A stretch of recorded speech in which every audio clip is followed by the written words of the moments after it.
महारानी के सामने मेरी बहना के आने वाले एपिसोड की अपडेट आपके लेकर आए हैं। एपिसोड जो श्रोता बड़ी बीजी खुद से बात करी कि मुझे खाना कब मिलेगा। मानवी आती है और उसे खाना देती है और खाने के लिए कहती है। वो बड़ी बीजी को बोलती है कि उससे कोई काम नहीं करना, बस महारानी एलिजाबेथ की तरह बैठकर खाना खाना है। बड़ी बीजी कहती है ऐसा जैसे मैं तुम्हारी उम्र की थी, जब मैं इतना काम करती थी और लोग मेरी कला की तारीफ करते थे। वो पालक पनीर चखती और कहती इसमें कोई भी मसाला नहीं है। मानवी बोलती कि बुढ़ापे में आपको मसाले और तेलयुक्त भोजन की ज़रूरत नहीं है। बड़ी बीजी कहती है मुझे पता है कि आप मुझे जानबूझकर ऐसा खाना देते हैं ताकि मैं ज़्यादा ना खाऊं और मैं मर जाऊं और फिर मेरी सोने की चूड़ी तुम्हें मिल जाए। मानवी उससे कहती कि ये खाना सिर्फ कुछ दिनों तक ही मिलेगा और फिर वो भी जीविका की तरह चली जाएगी। मानवी के लिए एक रिश्ता पहले ही आ चुका है। बड़ी बीजी इस बात से नाराज है कि किसी ने उसे बताया नहीं। तभी बीजी अंदर आती है और मानवी उसके कान में फुसफुसाती कि बड़ी बीजी दिन में सपना देख रही है। इधर दृश्य अदालत में बदल जाता है। जायसवाल कहता है कि आप मेरे कागज चेक कर सकते हैं, मैंने अवैध रूप से जमीन नहीं खरीदी। वीरेन कहता है कि तुम्हारे कागज है ना, तो गवाह के अनुसार सौदा 15 अक्टूबर को हुआ, लेकिन कागज पर तारीख 13 अक्टूबर है।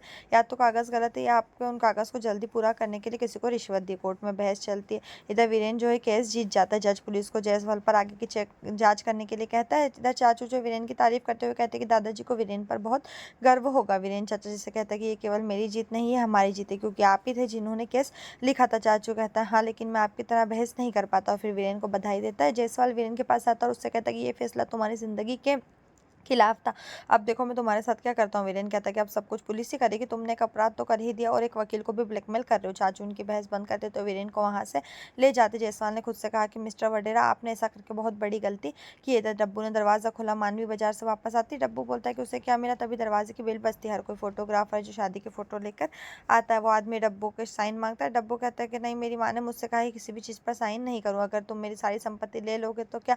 मानवी आती है, उसके सिर पर मारती है और कागज पर साइन करती है। चाची आती है और मानवी को चिल्लाकर सभी को शादी के एल्बम देखने के लिए बुलाती। बीजी भी वहां आती, जबकि बड़ी बीजी खिड़की से देख रही। बीजी एल्बम देखने लगती। बड़ी बीजी शिकायत कर रही कि किसी ने उसे नहीं बुलाया। मानवी जवाब देती कि आप सूरज नहीं देख सकते तो आप इन सभी फोटो को कैसे देखोगे। वडेरा हाउस में वीरेन दादाजी से आशीर्वाद लेता। दादाजी उससे कहते कि तुम्हारी अब तक की सबसे बड़ी जीत है। जायसवाल से दोबारा लड़ना और जीतना कठिन है, मुझे तुम पर गर्व है। वीरेन और जीविका एक दूसरे को देख रहे। वीरेन अपनी माँ के पास जाता और आशीर्वाद लेता है। माँ कहती है कि जीविका वीरेन के लिए भाग्यशाली। बड़ी माँ कहती है कि मेरी पसंद ना केवल अच्छी बल्कि भाग्यशाली भी है। वीरेन जीविका एक दूसरे से नजरें चुरा रहे। विराट वीरेन को गले मिलता है। दादाजी ने पूछा कि बहस में कितना टाइम लगा। वीरेन कहता है 2 घंटे से अभी जाने लगते। वीरेन जीविका एक दूसरे से नजरें चुराते। विराट जो है वीरेन की टांग खींचकर उसे वहां से ले जाता है। वीरेन विराट के कान में कुछ कहता है। वीरेन वैसे जैसे जीविका सोच रही होगी और इसके अलावा उसके पास सभी के लिए टाइम है। विराट का मानना है कि सब कुछ मुझ पर छोड़ दो। वीरेन कहता है कि दादाजी उसे बुलाते हैं। जीविका कहाँ कहाँ चली जाती है। मानवी और एल्बम, सभी लोग एल्बम देख रहे हैं। बड़ी बीजी कहती है कि मेरी परपोती जैसी बहुत सुंदर लग रही है। मानवी कहती है कि धन्यवाद बड़ी बीजी, बहुत बहुत धन्यवाद। और फिर बोलते हैं आपके बारे में नहीं बल्कि जीविका के बारे में बात कर रही हूँ। बड़ी बीजी कहती है कि जीविका खूबसूरत है, दुल्हन के कपड़ों में वो भी खूबसूरत लग रही। मानवी कहती है कि मेरी दी को नजर न लगाओ। चाची को देखकर ऐसा लगता है कि जीविका मुझे दुल्हन के रूप में मेरी याद दिला रही। लोगों ने मुझसे कहा था कि मैं श्रीदेवी की तरह दिखती हूँ। बीजी कहती है कि मैं भी शादी में मैंने ऐसा नहीं सोचा था। साची और बीजी जो है दोनों बहस करने लगते हैं। मानवी जो मुंह बनाती है और अपने कान बंद कर लेती। मानवी कहती है अब ठीक है, मैं एल्बम देखूंगी।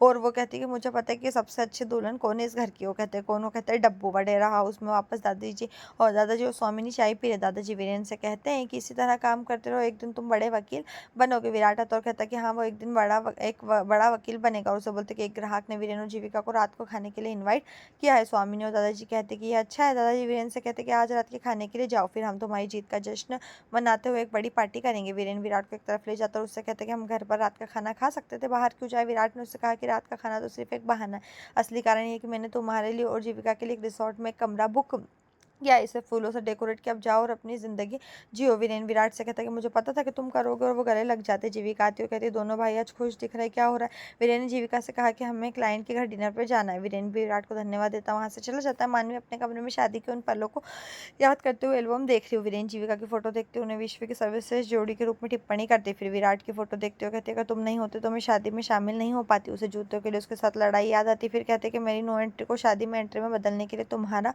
बहुत बहुत धन्यवाद। जीविका मानवी के साथ वडेरा की फोटोज ऐसी और वो बहुत खुश दिख रहा है, लेकिन हमें मत भूलना। वीरेन जीविका गाड़ी चला रहे। जायसवाल का आदमी वीरेन जीविका की कार का पीछा कर रहे हैं और शूटर जो है देखता है हर बार कहते किस्मत तुम्हें नहीं बचाएगी, लेकिन इस बार नहीं। यहीं पर जो ये एपिसोड खत्म। इस तरह के एपिसोड पाने के लिए चैनल को सब्सक्राइब करें, साथ में बेल भी प्रेस करें।